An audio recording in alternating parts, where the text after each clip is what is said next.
Assalamualaikum warahmatullahi wabarakatuh.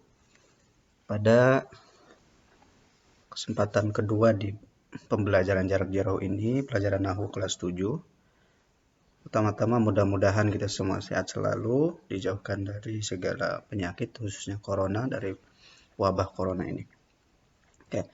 Kita masih dalam pelajaran tentang i'rab, ya, yang kemarin kita membahas tentang definisi, tentang bentuknya, dan juga tentang perbedaan i'rab dengan tasrif. Sekarang kita akan membahas tentang macam-macam i'rab. Ya, ingat, macam-macam i'rab, bukan bentuk-bentuk i'rab.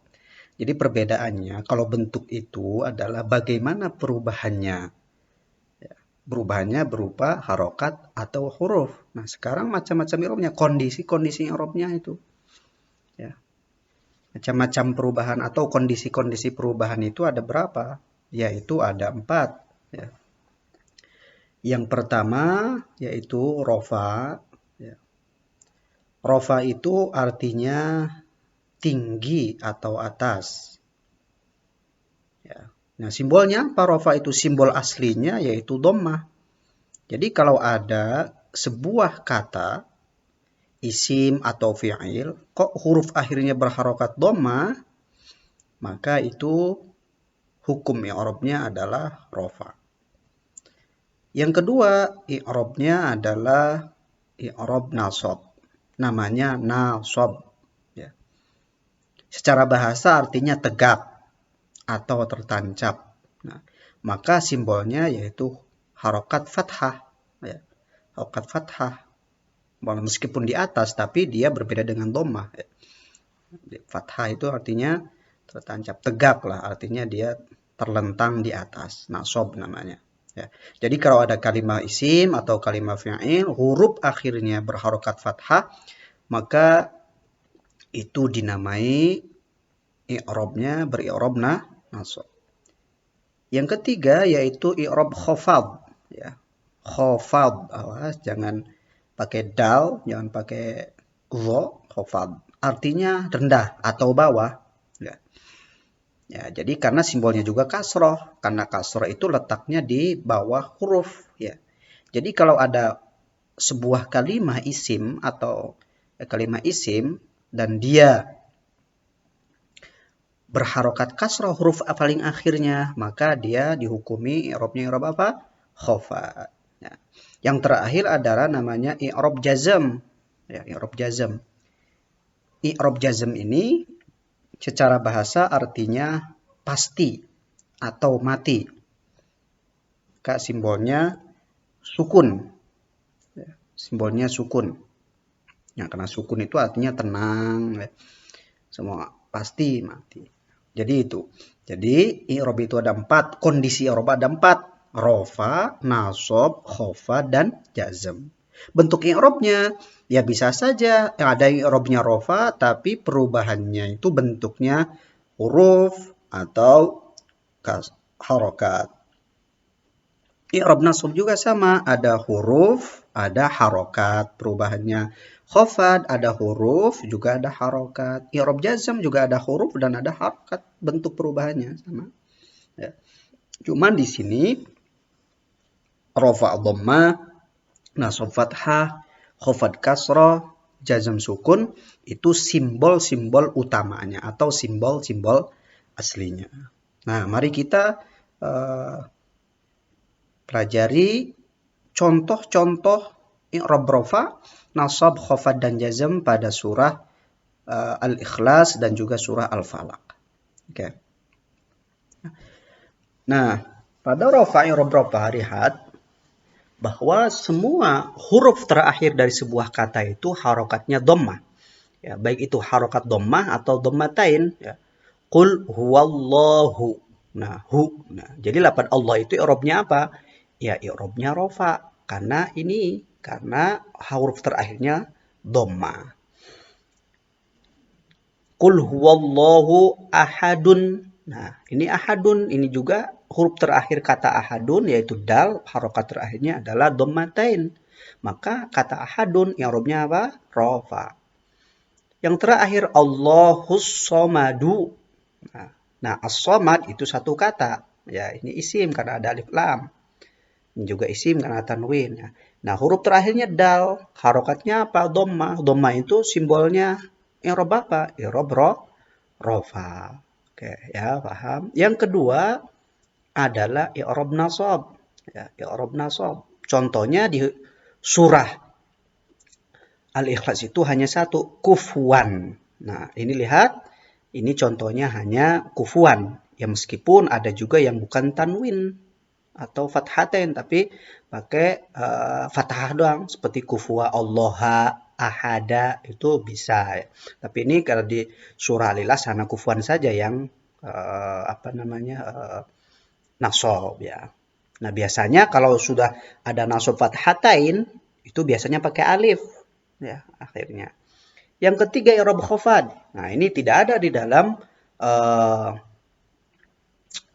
surat Al-Ikhlas. Kita beralih ke surah Al-Falaq yaitu Qul a'udzu birabbil falaqi. Nah, ini huruf terakhirnya qaf, harokatnya kasroh. Kasroh adalah simbolnya apa ya Rob? Khafad. Karena ada alif lam, maka ini enggak ada tanwinnya. Nah, yang ada tanwinnya contohnya ghasiqin.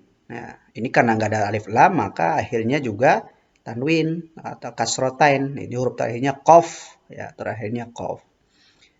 Juga khofat karena ada kasroh di huruf terakhir sebuah kalimat. Ini juga kalimat isim. Yang ketiga adalah hasidin. Nah, ini huruf dal, huruf terakhir dari kalimat hasidin. Nah, ini kasroh, kasrotain, maka khofat. Maka i'rabnya khofat. Yang keempat adalah jazm. Ya, ini ada semua di dalam i'rab di dalam surah Al-Ikhlas. Lam yalid. Nah, huruf terakhirnya dal, ya.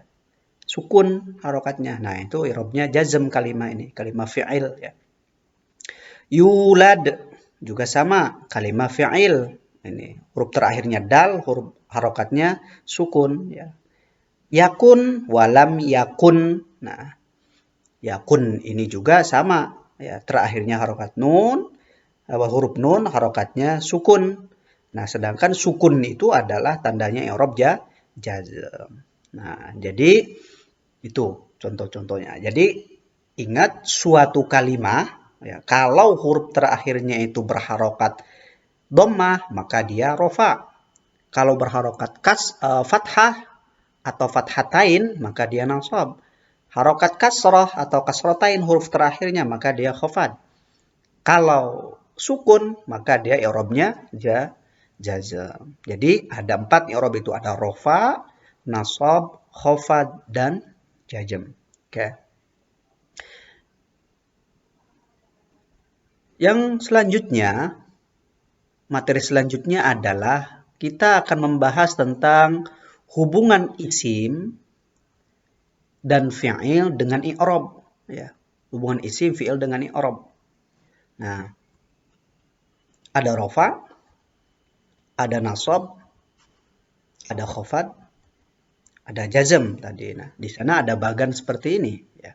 Ada bagan isim, ada fi'il. Tarik isim ke bawah, dia mengikuti i'rab apa saja?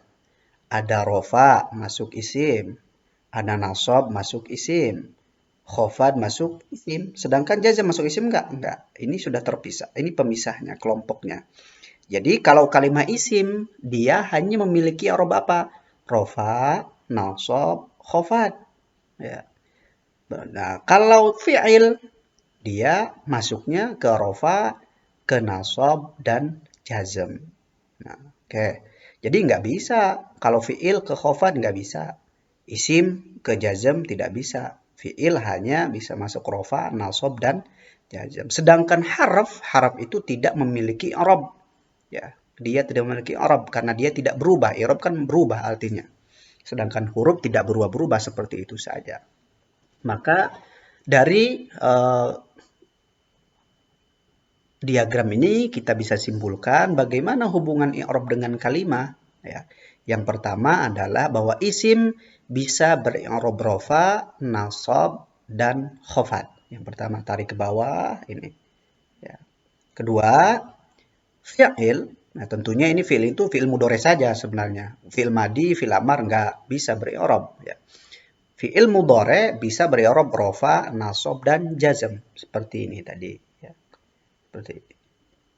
Yang ketiga, harf tidak memiliki i'rab. Ya, tidak memiliki i'rab karena harf seperti itu saja, tidak berubah. Seperti fi, ya fi terus, tidak ada fiyu, ada fiya, ada fi, nggak ada. Ya. Seperti min, nggak ada mina, ada minu, mini, nggak ada. Yang keempat, rofa dan nasab bisa masuk isim dan fi'il. Ya, ini jadi rofa itu bisa kedua-duanya. Isim fi'il bisa rofa, bisa nasab. Oke. Yang selanjutnya, khofad khusus untuk isim saja. Ya, untuk isim saja. Makanya ada kata-kata Allahi. Ya. Ataupun an-nasi. Ya. Ya, ini tidak bisa huruf akhir sebuah isim itu sukun anas. Itu nggak bisa. Kecuali dalam membaca Al-Quran aja, bacaan saja. Secara i'rab tidak bisa. Atau Allah, itu nggak bisa. Ya. Atau seperti umpamanya nama ya, Zaid itu nggak ada. Ya Zaidun bisanya rofa, bisa Zaidan, nasab, bisa Zaidin. Khafat, Zaid nggak bisa. Yang terakhir, jazm itu juga khusus untuk fi'il. Nggak ada huruf akhirnya berharokat kasroh seperti nasoro yansuru. Yansuru bisanya rofa, yansuro ya, nasab, yansur, jazm nggak bisa yansuri, nggak ada. Jadi kalau fi'il nggak ada harokat hurufnya kasroh. Seperti halnya isim, nggak ada berharokat huruf akhirnya suku. Jadi secara i'rab itu. Ya. Jadi ini menjelaskan tentang bagaimana hubungan i'rab dengan kalimat. Isim, fi'il, atau harf. Sedangkan harf kan tidak memiliki i'rab itu. Oke. Gambarannya seperti ini. Ya, contohnya ada kalimat. Ya. Kalimat kan ada 3. Pertama isim, yaitu kata benda. Ada fi'il, kata kerja. Ada harf, kata bantu. Nah, harf ini nggak ada, dia nggak memiliki i'rab rofa, nggak bisa nasab, nggak bisa khafad, nggak bisa jazm. Istilahnya itu mabni. Ya, harf itu mabni. Mabni itu tetap, dia tidak berubah, tetap stagnan bahasa kerennya gitu ya. Nah, sedangkan isim dia hanya bisa masuk i'rab rofa, nasab dan khafad. Ya. Jazm tadi kan nggak bisa. Jadi contohnya kalau ada lafaz Allah, ketika rofa ya Allahu. Ya. Ketika rofa Allahu. Ketika nasab Allaha. Ketika khafad Allahi. Nah itu. Nggak ada Allah. Ininya sukun hanya nggak ada. Atau yang tanwin. Ghasiqun. Nah ini rofa. Ghasiqon. Nasab ya. Ingat tadi bahwa kalau bertanwin ya, fathah bertanwin harus ada alifnya. Ini penjaga dari nunnya. Ghasiqan. Ghasiqin. Nah, ini ketika khofat. Nggak ada ghasiq. Itu nggak ada. Kecuali cuman hanya dalam pembacaan saja. Nah, fi'il. Sedangkan fi'il hanya ada yang rofa. Ya. Juga ada yang nasab. Dan ada yang jazm. Nggak ada yang khofat. Ya. Jadi bisanya yuladu. Lan yulada. Ya, ini harusnya biru harusnya. Yulada, jadi lam yulad sukun. Nggak ada yuladi, nggak ada. Ingat ya, nggak ada. Atau yalidu, ya. Lan yalida, jazmnya apa? Lam yalid, ya. Lam yalid. Nah ini yang di Al-Quran Al-Ikhlas adanya lam yalid. Nah itu jazm karena akhirnya berupa sukun. Oke, sukun. Nah ketika jazm. Nah kalau ini dimasukkan ketika nasab ya ini jadinya yalida. Ketika rofa yalidu ya. Itu. Ya oke. Seperti tadi huruf nggak ada mempunyai i'rab. Oke. Mudah-mudahan sudah paham semua dari 2 materi itu. Jadi sekarang coba kalian analisis atau silahkan dipikirkan apa i'rab kalimah yang bergaris bawah. I'rab kan ada 4 ya, tinggal pilih saja salah satunya. Yang pertama ini. Nah, ada kata-kata yadu'u, yadu'u. Ya, ini i'rabnya apa? Yahuddu, ini i'rabnya apa? Ta'ami, ini i'rabnya apa? Al-miskini, i'rabnya apa? I'rabnya aja. Yang kalimat kedua an-nasa. Ini i'rabnya apa? Afwajan, i'rabnya apa? Yang ketiga, yu'adzib. Ya, yu'adzib ini i'rabnya apa? Yangsur i'rabnya apa? Oke. Ya, mudah-mudahan sudah paham semua.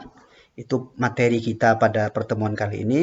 Mudah-mudahan kita bertemu kembali pada kesempatan di hari yang Senin depan. Mudah-mudahan bisa dipahami. Nah, sekian, wallahul muwaffiq ila aqwamit thoriq. Assalamualaikum warahmatullahi wabarakatuh.